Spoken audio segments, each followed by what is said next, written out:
Hello guys, welcome to the channel. तो अब हमने लास्ट चैप्टर नंबर 1 पढ़ रहे थे क्लास 9th की साइंस की बुक का। तो हमने जो लास्ट चीज़ पढ़ी थी, हम मैटर इन अवर सराउंडिंग्स पढ़े थे। मैटर के बारे में पढ़ा था हमने, मैटर की फिजिकल नेचर, उसकी करेक्टरिस्टिक्स, उसकी फॉर्म्स क्या क्या होती हैं, कैसे वो फॉर्म्स इंटरचेंजेबल होती हैं, स्टेट्स ऑफ मैटर, सब के बारे में हम पढ़ चुके हैं। इस सब की 3 पार्ट्स में वीडियोज़ हैं जो मैं डिस्क्रिप्शन बॉक्स में डाल दूँगी, आप वहाँ से उन वीडियोज़ को देख सकते हैं। तो अब हम आगे पढ़ेंगे इवेपोरेशन के बारे में। इवेपोरेशन क्या होता है? इवेपोरेशन की एग्जांपल्स देखते हैं सबसे पहले। जैसे अगर हम किसी बाउल के अंदर वाटर को रख दें तो वो इवेपोरेट हो जाता है अपने आप। जैसे हम अपने कपड़ों को सुखाते हैं, बाहर डालते हैं, उसको उससे क्या होता है, कपड़े सूख जाते हैं, तो उसमें से जो मॉइस्चर होता है, पानी होता है, वो इवेपोरेट हो जाता है, तो उसको हम बोलते हैं इवेपोरेशन। तो इवेपोरेशन का डेफिनेशन क्या है? The phenomena of change of a liquid into vapours at any temperature below its boiling point is called evaporation. कि हमने बॉयल नहीं किया, उसके बॉइलिंग पॉइंट से नीचे ही जो हमारे पास क्या था, लिक्विड था, वो वेपर के अंदर कन्वर्ट हो गया, उसको हम क्या बोलते हैं, evaporation. The phenomena of change of liquid into vapours at any temperature below its boiling point is called evaporation. ठीक है। अब फैक्टर्स क्या क्या होते हैं इवेपोरेशन के लिए? तो उसके एक छोटी सी एक्टिविटी हम कर सकते हैं। जैसे हमने एक वाटर लिया टेस्ट ट्यूब के अंदर और उसको अपने विंडो और फैन के अंदर रख दिया। फिर एक बाउल के अंदर, चाइना डिश एक स्मॉल सी डिश होती है, लेबॉर्ट्री में आपको दिखाई देगी, एक बाउल की तरह होती है। आप बाउल ले लेना, उसके अंदर वाटर रखो तो क्या होगा। अब उसको अगर आप चाइना डिश को कवर कर दोगे तो क्या होगा। तो ये सारे स्टेप्स आप एक्टिविटी के अंदर दिए हुए हैं, ये आप फॉलो कर सकते हैं और चेक कर सकते हैं कि क्या आप क्या नोटिस करते हैं। तो आपने क्या क्या और नोटिस करोगे, तो क्या क्या फैक्टर्स है इवेपोरेशन के? इंक्रीज इन सरफेस एरिया, अगर सरफेस एरिया बड़ा होगा तो इवेपोरेशन ज़्यादा होगी। इंक्रीज इन सरफेस एरिया का मतलब क्या है? इंक्रीज इन सरफेस एरिया का मतलब है कि जैसे अगर हमने एक कटोरी के अंदर पानी रखा है या एक प्लेट के अंदर पानी रखा, तो प्लेट का सरफेस ज़्यादा है तो वो ज़्यादा जल्दी क्या होगा, इवेपोरेट होगा। मतलब क्या है, जब हम अपने कपड़ों को सुखाते हैं तो हम क्या करते हैं, कपड़ों को सुखाते हैं तो हम क्या करते हैं, अपने कपड़ों को फैलाते हैं, ऐसे निचोड़ के नहीं उसको रख देते, उसको पूरा फैलाते हैं और फिर उसको करते हैं, यानी कि उसको सरफेस एरिया इंक्रीज़ करते हैं ताकि जो उसकी इवेपोरेशन है वो जल्दी से हो और जो पानी है वो जल्दी इवेपोरेट हो जाए। Also with increased temperature more number of particles get kinetic energy to go to the vapor state। अगर उसका टेम्परेचर इंक्रीज़ करेंगे तो ऑब्वियस सी बात है कि पार्टिकल्स है वो हाईली डिस्पोज होंगे, काइनेटिक एनर्जी उसकी ज़्यादा हो जाएगी, तो वेपराइजेशन क्या होगी, जल्दी होगी, तो वेपरेशन जल्दी होगी। मतलब इंक्रीज सरफेस एरिया होना चाहिए, इंक्रीज इन टेम्परेचर। अब डिक्रीज इन ह्यूमिडिटी, ह्यूमिडिटी होता क्या है? ह्यूमिडिटी होता है the amount of water vapour जो हमारे पास किसके अंदर है, सराउंडिंग्स के अंदर है। तो सराउंडिंग्स की भी एक लिमिट होती है कि कितने वाटर वेपर को होल्ड कर सकती है।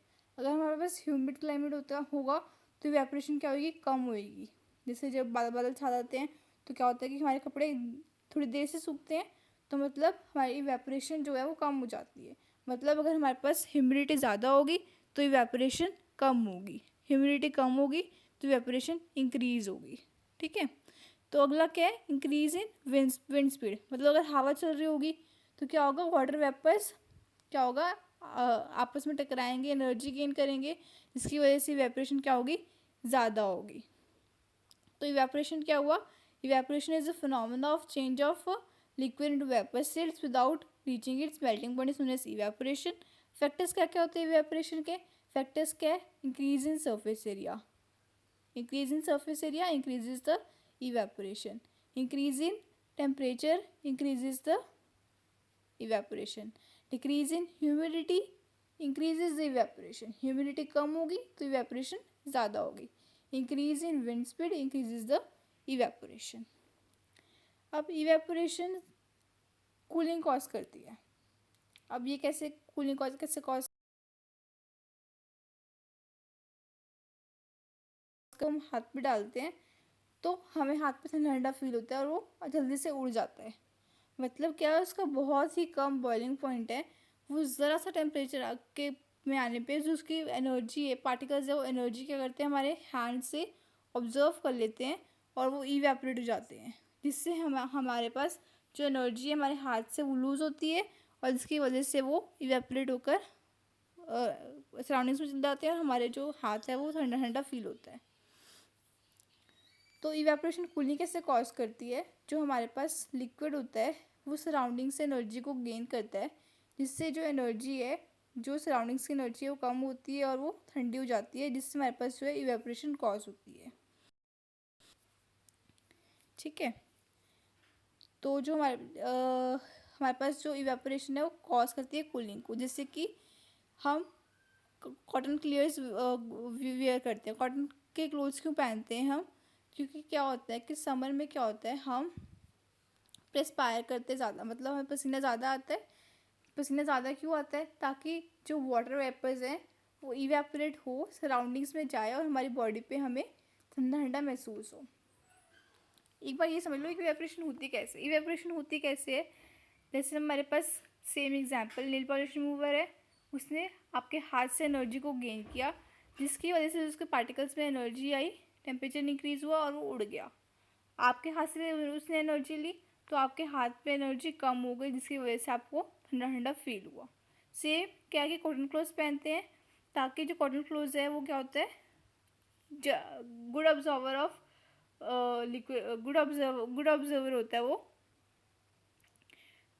तो क्या होता है, ड्यूरिंग समर प्रिस्पायर मोर, हमें पसीना ज़्यादा आता है बिकॉज हमारी बॉडी ऐसी बनी है ताकि हमें वो कूल रख सके। तो जब इवेपोरेशन होता है पार्टिकल का सरफेस ऑफ एनर्जी से वो सराउंडिंग से एनर्जी लेगा और वो वाटर वेपर में कन्वर्ट हो जाएगा।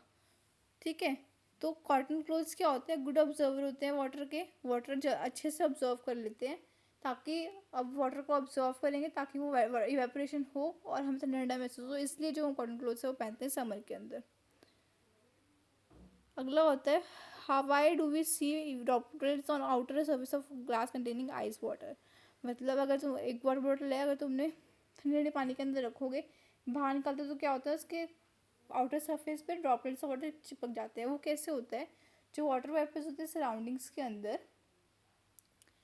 जब भी वो उस वाटर के अंदर उस ठंडे सरफेस के कॉन्टैक्ट में आते हैं तो एनर्जी अपनी लूज़ करते हैं, जिसकी वजह से जो उसका लिक्विड है लिक्विड स्टेट में कन्वर्ट हो जाते हैं। मतलब जो वाटर वेपर्स है वो लिक्विड स्टेट में कन्वर्ट हो जाते हैं and this stick to the outer surface of the bottle. ठीक है, तो अभी ये हो गया है। इसके बाद हमारा जो रह जाएगा वो हमारे पास दो और सेल्स होती है, प्लाज्मा वो कंसनट्रेट हो रह जाएगी। हम एक बार ये देख लेंगे। अभी हम देख लेते हैं कि अब तक हमने क्या क्या पढ़ा है, ये वही लिखा हुआ है इसके अंदर। तो ये एक रिवीजन के तौर पे आप देख सकते हैं, मैं एक बार बता भी दूंगी क्या है, और एक्सरसाइजेस भी हम नेक्स्ट वीडियो के अंदर देखेंगे। तो अभी तक हमने क्या क्या पढ़ा, हम एक बार वो रिवाइज कर लेते हैं। इस वीडियो के अंदर हमने पढ़ा matter in our surroundings. Matter क्या होता है, हमारे सराउंडिंग्स में कौन कौन सा मैटर प्रेजेंट है। फिजिकल नेचर क्या होती है मैटर की, मैटर पार्टिकल से बना होता है, पार्टिकल स्मॉल इन नेचर होते हैं। कैरेक्टरिस्टिक्स क्या होती है, पार्टिकल के बीच में स्पेस होता है, पार्टिकल्स क्या है कॉन्टीन्यूसली मूव करते हैं, पार्टिकल्स और मैटर एक दूसरे को अट्रैक्ट करते हैं। फिर हमने स्टेट्स ऑफ मैटर पढ़ी, solid, liquid and gaseous state. फिर हमने पढ़ा कि कैसे हम स्टेट्स को चेंज कर सकते हैं, solid to liquid, liquid to gas, gas to solid, solid to gas. ये सब चीज़ें हमने पढ़ी इसके अंदर। इसमें हमने ये वाला चार्ट देखा था जो एक इम्पॉर्टेंट चार्ट है, ये आप याद रख सकते हैं। फिर हमने आज ही पढ़ा कि इवेपोरेशन क्या होता है, इवेपोरेशन के अफेक्टिंग फैक्टर्स क्या होते हैं, इवेपोरेशन कूलिंग कैसे कॉज करती है। ठीक है, तो अभी तक हमने क्या क्या पढ़ा, ये एक सिनॉप्सिस टाइप है, हम इसमें देख लेते हैं कि मैटर किससे बना होता है, स्मॉल पार्टिकल्स से बना होता है। Matter is made up of small particles, matter is made up of small particles. Matter around us exist in three state. Three states कौन कौन सी है, solid, liquid and gas states के अंदर एग्जिस्ट करता है हमारे पास जो मैटर होता है। जो फोर्सेज ऑफ अट्रैक्शन होती है मैटर के बीच में, that are highest in solid. Solids के अंदर सबसे ज़्यादा होती है, इंटरमीडिएट होती है लिक्विड्स के अंदर, और मिनिमम होती है गैसेस के अंदर। ठीक है, spaces between the constant particles and the continuous particles minimum in the case of solids, intermediate in gases and maximum in liquid। मतलब जो स्पेसिस होती हैं सबसे ज़्यादा किस में होंगी, गैस में होंगी, सबसे कम किस में होगी, सॉलिड में होगी, इंटरमीडिएट किस में होगी, लिक्विड में होगी। जो अरेंजमेंट होता है पार्टिकल्स का, the arrangement of particles is smooth और in the case of solid. Solid के केस में बहुत ही ऑर्डर्ड होता है, लिक्विड के केस में कम ऑर्डर होते हैं और गैसेस स्टेट में रेंडमली मूव करते हैं। मैटर ऑफ स्टेट्स के इंटर कन्वर्टिबल है। हम एक स्टेट ऑफ मैटर को यानी कि सॉलिड को लिक्विड, लिक्विड टू गैस मैंने पढ़ा, तो एक दूसरे में उसको चेंज कर सकते हैं। सब्लिमेशन क्या होता है?